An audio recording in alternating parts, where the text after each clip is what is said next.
Hey, what's up guys? Oke guys, di video kali ini gue akan menceritakan seluruh cerita dari film Last Night in Soho yang dirilis pada tahun 2021. Film ini diawali dengan memperlihatkan seorang gadis remaja bernama Ellie.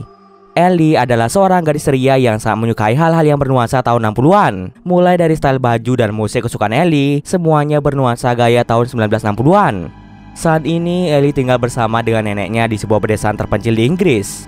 Ketika Ellie berusia 7 tahun, ibu Ellie meninggal dunia akibat bunuh diri.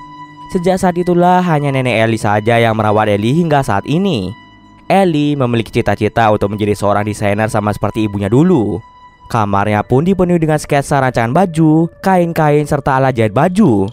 Suatu hari ketika Ellie sedang mencoba baju rancangannya, dia menerima surat dari salah satu kampus fashion ternama di London yang menyatakan bahwa Ellie menerima beasiswa di kampus tersebut. Hal itu pun membuat Ellie dan juga neneknya menjadi sangat senang.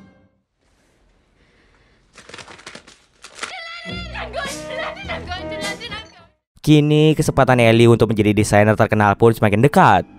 Ellie segera mempersiapkan barang-barang bawaannya dan keesokan paginya, Ellie pun berangkat ke London dengan menaiki kereta api.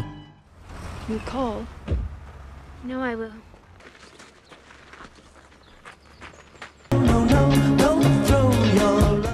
Setelah menempuh perjalanan yang cukup jauh, Ellie akhirnya sampai di kota London. Di kota London, Ellie akan tinggal di sebuah asrama yang dikhususkan bagi mahasiswa penerima beasiswa. Ellie akan menjadi teman sekamar dari seorang gadis kota yang sombong bernama Jocasta. Ellie pun mencoba berteman dengan Jocasta dan teman-temannya. Akan tetapi Ellie merasa jika Jocasta dan teman-temannya tidak mau berteman dengannya. Mungkin saja mereka tidak mau berteman dengan Ellie dikarenakan gaya berpakaian Ellie yang kampungan. Karena ini pertama kalinya Ellie tinggal di kota, Ellie pun mulai merasa kehidupan kota tidak seperti yang dia bayangkan. Hari pertama Ellie tinggal di asrama berjalan dengan sangat tidak baik. Baru saja beberapa hari tinggal di asrama itu, Ellie sudah merasa sangat tidak betah. Setiap malam selalu ada pesta di asrama itu hingga membuat Ellie tidak nyaman untuk beristirahat.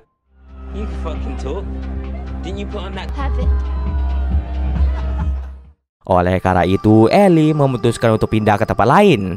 Akhirnya Ellie menemukan sebuah kamar yang disewakan oleh seorang nenek tua bernama Alexandra Collins. Kamar tersebut lumayan besar dengan dekorasi ruangan bernuansa tahun 60-an, sangat cocok dengan selera Ellie. Ellie pun nampak sangat senang karena kamar barunya itu sangat sesuai dengan keinginannya. Tanpa banyak pertimbangan lagi, Ellie pun langsung menyewa kamar tersebut. Nantinya Ellie akan mencari pekerjaan sampingan untuk membayar uang sewa kamar.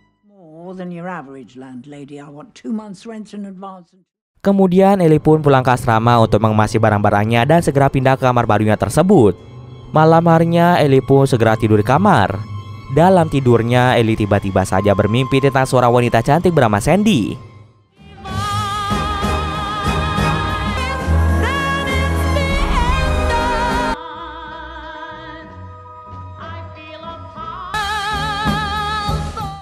Mimpi itu terasa sangat nyata hingga membuat Ellie sangat takjub karena di dalam mimpi itu seolah-olah Ellie berada di tahun 60-an. Dalam mimpi itu, Ellie mulai mengamati kehidupan dari Sandy. Sandy adalah seorang wanita cantik yang memiliki keinginan untuk menjadi seorang penyanyi. Maka dari itu, dia pun datang ke sebuah bar di mana pada bar tersebut sering dilakukan pentas menyanyi. Sandy berkeinginan untuk memulai karirnya dengan bernyanyi di bar tersebut. Sesampai di bar itu, Sandy langsung menemui seorang pria bernama Jack yang bekerja sebagai pencari bakat. Pekerjaan Jack mengharuskan dia untuk menemukan wanita berbakat dan cantik, lalu merekrut wanita tersebut agar nantinya tampil di bar tersebut. Kemudian Sandy dan Jack pun sedikit berbincang-bincang tentang keinginan Sandy menjadi seorang penyanyi. Jack pun bersedia untuk membantu Sandy dalam mewujudkan mimpinya menjadi penyanyi. Akan tetapi Jack menawarkan Sandy untuk menyanyi di bar lain yang tidak kalah ramai dari bar yang mereka kunjungi sekarang. Setelah itu, Jack pun mengantar Sandy pulang ke rumah dan dia mengajak Sandy untuk bertemu besok malam untuk melakukan sedikit audisi. Sandy pun merasa sangat senang dan langsung menerima tawaran tersebut.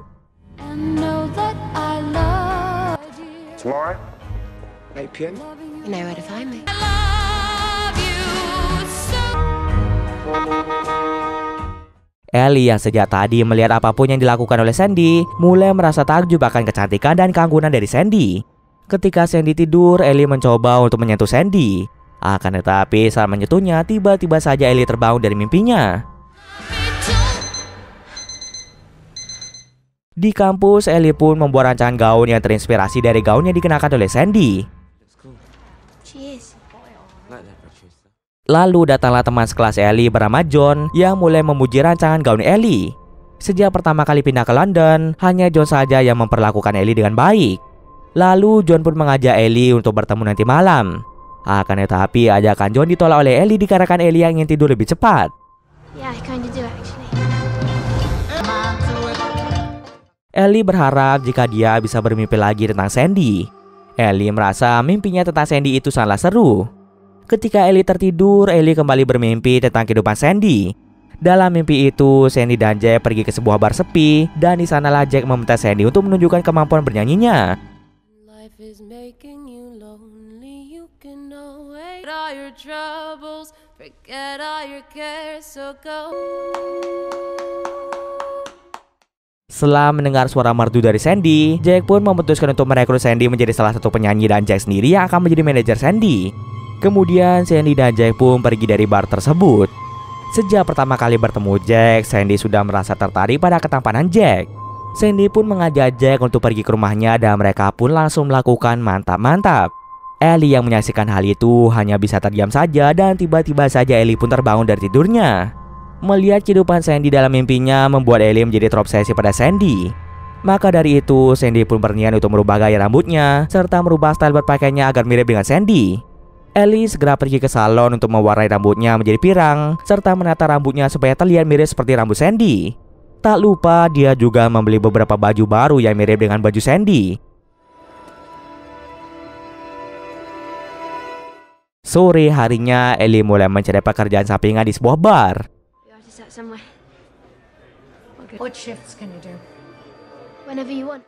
Setelah mendapatkan pekerjaan di sebuah bar, Ellie bertemu dengan seorang pria tua yang terus menatapnya dengan tatapan aneh. Pria itu berkata pada Ellie bahwa dia merasa familiar dengan gaya rambut serta gaya berpakaian Ellie yang nampak seperti orang yang dia kenal. Karena Ellie merasa tidak nyaman didekati oleh pria tersebut, dia pun bergegas pergi meninggalkan pria tua tersebut. Sesampai di rumah, Ellie pun segera bersiap untuk tidur dan melihat kelanjutan mimpi dari kehidupan Sandy. Kali ini Ellie melihat Sandy yang sudah tampil di panggung sebuah bar. Akan tetapi, Sandy tampil hanya sebagai penari latar saja. Selesai tampil di panggung, Sandy terlihat menangis di ruang ganti. Tak bisa lama, Jack membawa Sandy untuk bertemu dengan seorang pria hidung belang. Ternyata Jack tidak hanya menjadi manajer bagi penyanyi yang tampil di bar itu, Jack juga berprofesi sebagai seorang mucikari dan wanita yang dia rekrut akan dijadikan sebagai kupu-kupu malam. Jack pun meminta Sandy untuk melayani seorang pria hidung belang. Mendengar hal itu, Sandy langsung menolaknya mentah-mentah. Jack langsung memarahi Sandy dan mulai memaksanya untuk melayani pria hidung belang tersebut. Jack mengatakan jika memang Sandy ingin menjadi seorang penyanyi di bar itu, maka terlebih dahulu Sandy harus melayani banyak pria hidung belang. Karena menjadi penyanyi merupakan mimpi terbesar Sandy, dia pun terpaksa melayani para pria tersebut.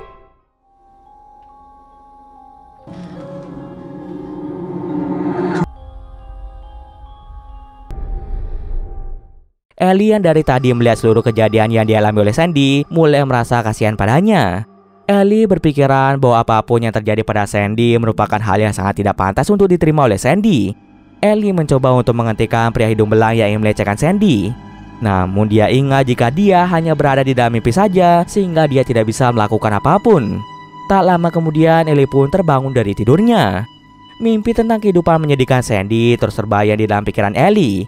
Hal itu sampai membuat Ellie tidak fokus dalam belajar maupun bekerja. Ellie, what are you doing? It's good, right? Ketika sedang bekerja, nenek Ellie menelpon Ellie. Kemudian Ellie pun bercerita pada neneknya bahwa kehidupan di kota ternyata sangat berat. Ellie mengaku pada neneknya bahwa dirinya tidak cocok dengan pergaulan orang kota sehingga dia harus pindah ke tempat lain.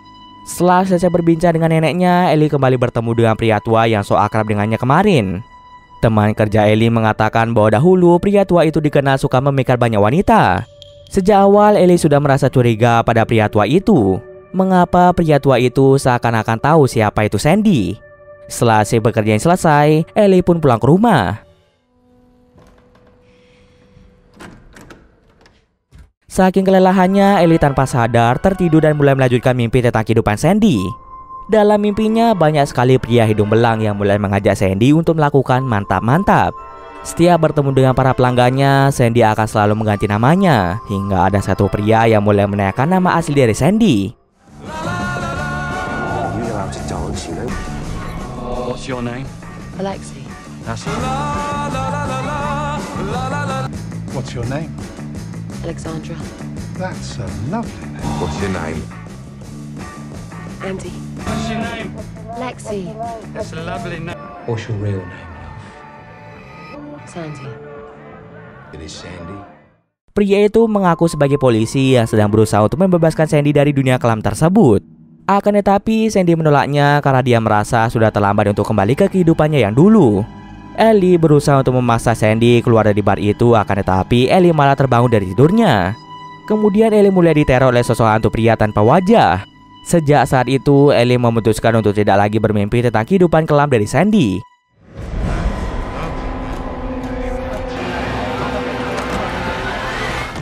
Kemudian John pun datang menghampiri Ellie yang sedang termenung di dalam kelas.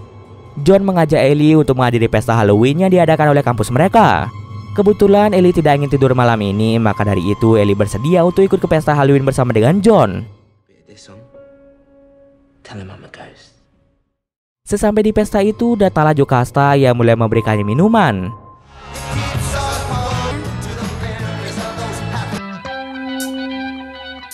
Tanpa Ellie sadari, minuman yang diberikan Jocasta telah diberi obat yang bisa menimbulkan halusinasi parah.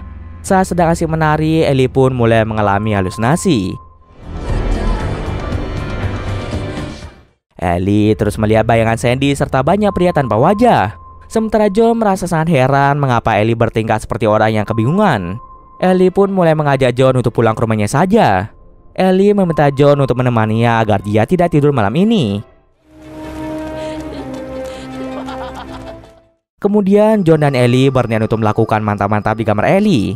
Namun tiba-tiba saja Ellie kembali mendapat penglihatan masa lalu yang memperlihatkan terjadi pembunuhan Sandy yang dilakukan oleh Jack. Ellie pun mulai berteriak histeris karena hal tersebut. John yang berada di sana mulai merasa panik melihat Ellie yang berteriak tanpa sebab. Tak lama kemudian Nyonya Collins menggedor kamar Ellie akibat suara teriakan Ellie serta John. Kemudian Nyonya Collins pun mulai mengusir John dari rumah itu. Keesokan harinya Ellie meminta maaf pada Collins atas perilaku buruknya kemarin malam. Sorry. For everything. Setelah itu Ellie pun pergi ke kampus untuk menyelesaikan rancangan baju yang telah dia buat. Tiba-tiba saja Ellie kembali mengalami halusinasi melihat Sandy serta hantu dari banyak pria tanpa wajah.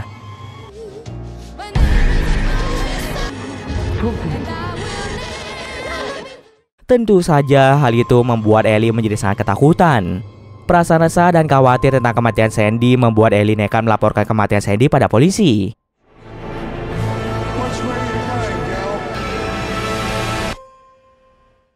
Ellie mulai menceritakan kejadian pembunuhan yang dilakukan oleh Jack pada Sandy di tahun 1960.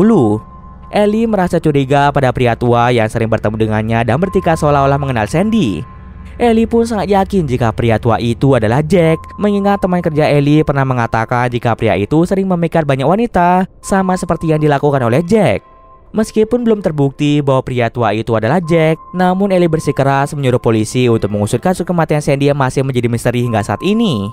Akan tetapi di sana para polisi menganggap Ellie sedang dalam pengaruh obat-obatan karena dari cara berbicaranya yang tidak terlalu jelas.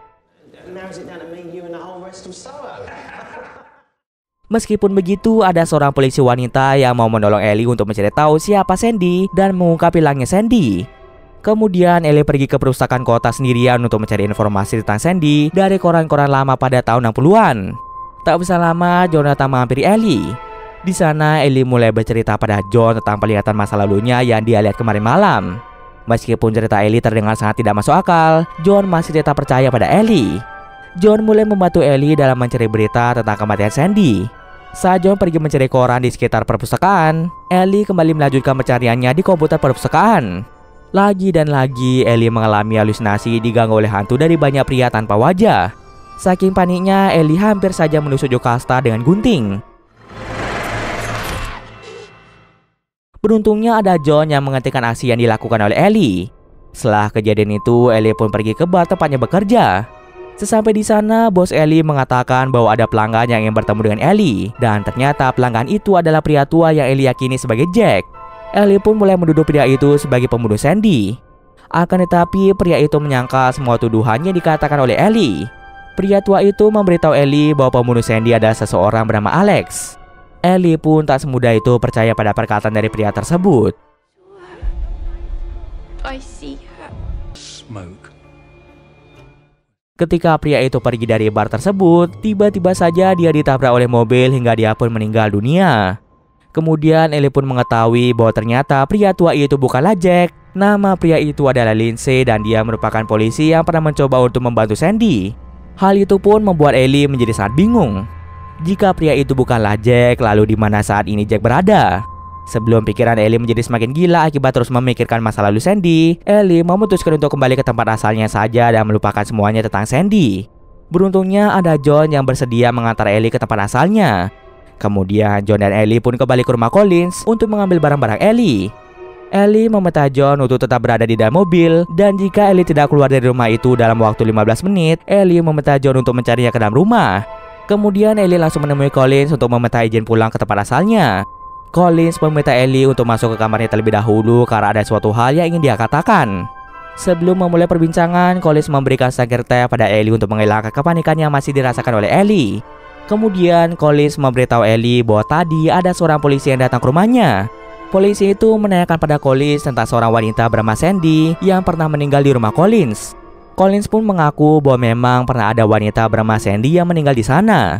Lalu Collins pun mengungkapkan suatu hal yang sangat mengejutkan. Ternyata selama ini Collins ini adalah Sandy. Fakta itu pun membuat Ellie menjadi sangat terkejut. Sandy ini telah mengganti namanya menjadi Alexandra Collins. Collins mengaku bahwa sebenarnya dia adalah psikopat yang sering membunuh para pria. Dahulu saat Collins masih menggunakan nama Sandy, dia tega membunuh semua orang yang pernah melakukan mantap-mantap dengannya termasuk Jack. Hal ini dia lakukan lantaran sakit hati akibat dijadikan kupu-kupu malam oleh Jack. Padahal Sandy hanya ingin menjadi seorang penyanyi, namun dia malah dipaksa melayani pria hidung belang. Setelah melakukan serangkaian pembunuhan itu, Sandy pun merubah namanya menjadi Alexandra Collins. Inilah alasan mengapa Lindsay mengatakan jika Sandy dibunuh oleh Alex. Alex yang dimaksud Lindsay ini adalah Alexandra Collins, yang artinya Collins telah membunuh identitas lamanya yaitu Sandy. Saat ini mayat dari para korban yang telah dibunuh oleh Collins terkubur di dalam tembok dan di bawah lantai kamar yang ditempati oleh Ellie. Lindsay tidak bisa menangkap Alex sebagai pembunuhnya dikarenakan kurangnya bukti-bukti, dan juga mayat dari pria yang dibunuh oleh Collins tidak pernah ditemukan sampai sekarang.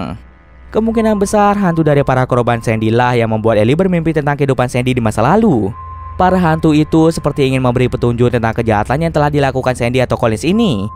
Kemudian Collins mengatakan pada Ellie bahwa teh yang diminum Ellie telah diberi obat bius dan sebentar lagi Ellie akan jatuh pingsan. Di saat Ellie pingsan, Collins akan membunuh Ellie supaya rahasianya tidak pernah terungkap. Namun tak bisa lama terdengarlah suara John yang ingin mengecek keadaan dari Ellie. Ellie mencoba mencegah Collins yang berusaha untuk menyerang John. Namun akibat pengaruh obat bius, Ellie merasa sangat lemas dan tidak bisa melakukan apa-apa. Collins pun segera mengajak John masuk rumahnya, dan di saat lengah, Collins langsung menusuk John. Setelah menusuk John, Collins pun mulai mendekati Ellie dengan maksud ingin membunuh Ellie.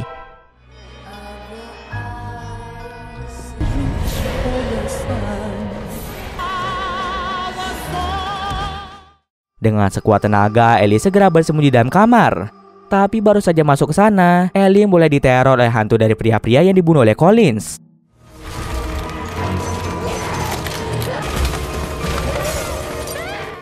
Awalnya Ellie mengira jika hantu itu berusaha menyakitinya, tapi ternyata hantu itu meminta tolong pada Ellie untuk membunuh Sandy alias Collins. Akan tetapi Ellie sama sekali tidak berniat untuk membunuh Collins, mengingat apa yang dialami Collins itu merupakan hal yang tidak dia inginkan. Tak lama kemudian, Collins pun masuk ke dalam kamar tersebut. Di kamar itu, Collins juga melihat hantu pria yang telah dia bunuh. Lalu, Collins pun menyadari bahwa dia sebenarnya tidak pernah menginginkan hal ini terjadi. Collins mulai menyesali perbuatan kejam yang dia lakukan sewaktu menjadi Sandy. Tiba-tiba saja muncul api dari kamar Collins. Api tersebut muncul dikarenakan Ellie yang tak sengaja menjatuhkan asbak yang berisi rokok menyala ke tumpukan majalah. Api itu semakin lama semakin membesar hingga menyebar ke hampir seluruh rumah Collins. Kemudian Collins yang kini sudah bertobat lebih memilih untuk mengakhiri hidupnya dengan membakar dirinya sendiri. Dia pun meminta Ellie untuk segera pergi dari rumah itu dan menyelamatkan John yang sedang dalam keadaan sekarat. Sebenarnya Ellie sangat ingin menyelamatkan Collis, namun Collis sendiri menolak untuk hidup dengan rasa bersalah. Ellie pun dengan segera melindungi John dari kobaran api. Beruntungnya pemadam kebakaran datang tepat pada waktunya dan berhasil menyelamatkan mereka berdua.